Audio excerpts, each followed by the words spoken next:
Katika tukio lilokuwa likisubiriwa kwa hamu na Wakenya, mahasimu wawili kisiasa wamekutana pamoja kusaini makubaliano ya kisiasa ambayo kila mmoja wao amesema hayamnufaishi binafsi kisiasa bali ni kwa maslahi mapana ya taifa lao.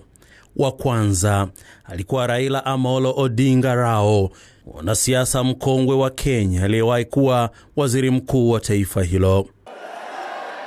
Leo tumeweka sahihi kwa mkataba ya kuleta ulewano, ya kuleta amani, ya kupigana na maadui ya Wakenya wote.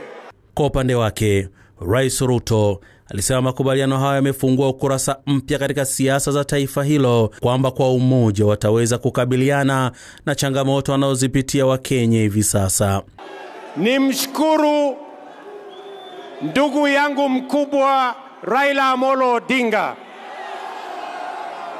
kwa kunishika mkono na kuunganisha Kenya mzima, anisaidie kuweka Kenya pamoja, ndio tuweze kwa pamoja tukabiliane na changamoto za taifa letu la Kenya.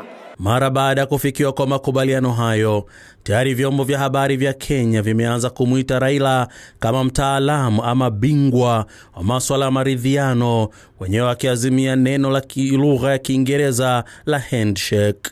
Kati ya hawa viongozi wawili ni vigumu kuanalyze vile wanakaa, lakini jambo la muhimu ni kwamba wote wawili ni viongozi wetu ndio. Which naona ni idea mzuri. So what I'm requesting the president and the former prime minister is that kama coalition imefanywa hivyo, I'm urging the president kama sisi wa watu wa Rift Valley atuangalilie tena zaidi. Mimi naona ni vizuri, si mbaya vile, kwa vile hao viongozi wenyewe tuliwachagua. Sasa hii serikali venye wakati ile Ruto na Raila walishandania karibu kura 1200. Kumaanisha ni president wawili wameungana sasa, na watu yake wale watu walikuwa na milioni 4, ule alikuwa na milioni 4. Sasa wamekuunganisha Kenya mzima.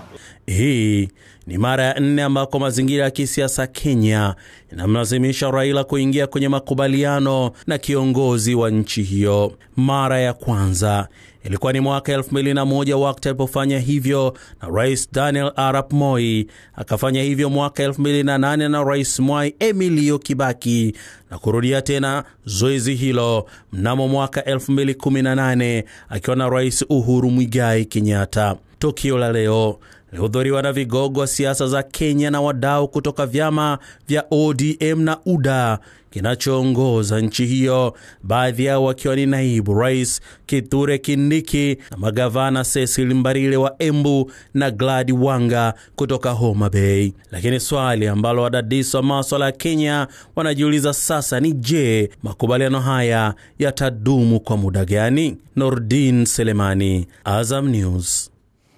Naam, muda huu sasa tunaungana na Alutalala Mukwana ambaye ni mwanasheria na mchambuzi wa siasa za Kenya.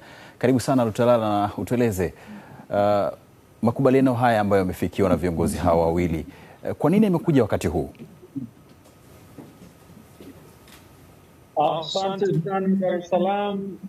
Makubaliano haya hayajaja wakati huu, yamekuja tangia mwaka 2022 wakati Mheshimiwa Rais wa Jamhuri ya Kenya pamoja na aliyekuwa zamani waziri mkuu Raila Odinga walipokubaliana na ripoti iliyoitwa NADCO ikapitishwa. Kwa hivyo haya makubaliano yanaanza sasa, yameanza miaka miwili sasa. Na kwa maana hivyo yanamaanisha nini katika siasa za Kenya kwa mujibu wa walivyokubaliana hivi sasa? Yanaleta maana gani? La mno kwamba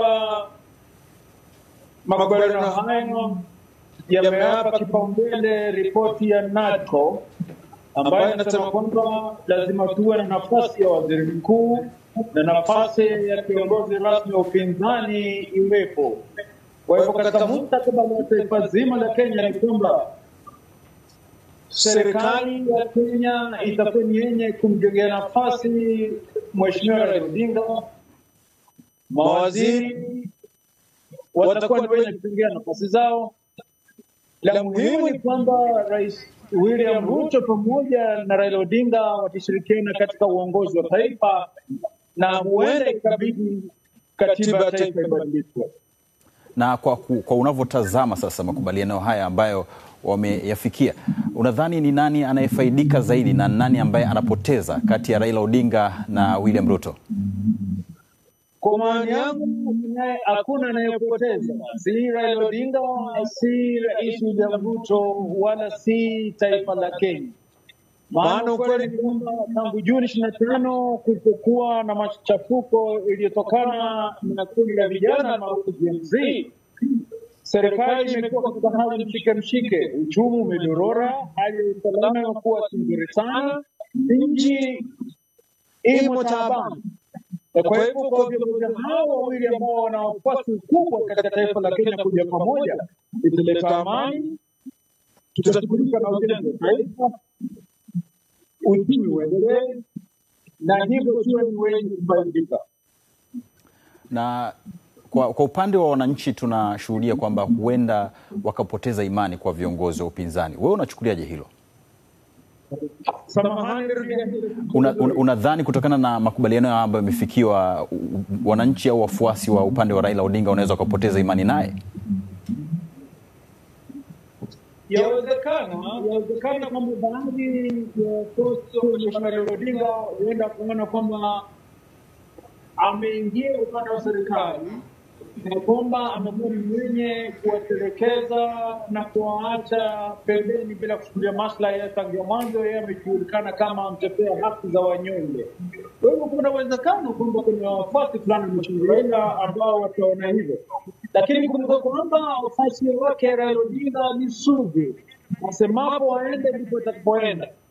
Kwa ujumla wafuasi wake watamfuata na watakuwa ni wenye kuelekea upande wa serikali ya Kenya Kwanza, na Mheshimiwa William Ruto atakuwa ni mwenye kupata afueni katika kufuata wafuasi wapya na mwenye kuongoza taifa bila wasiwasi waliokuwa nayo kutokana na kura kubadiliwa mamlakani Mheshimiwa Rigathi Gachagua.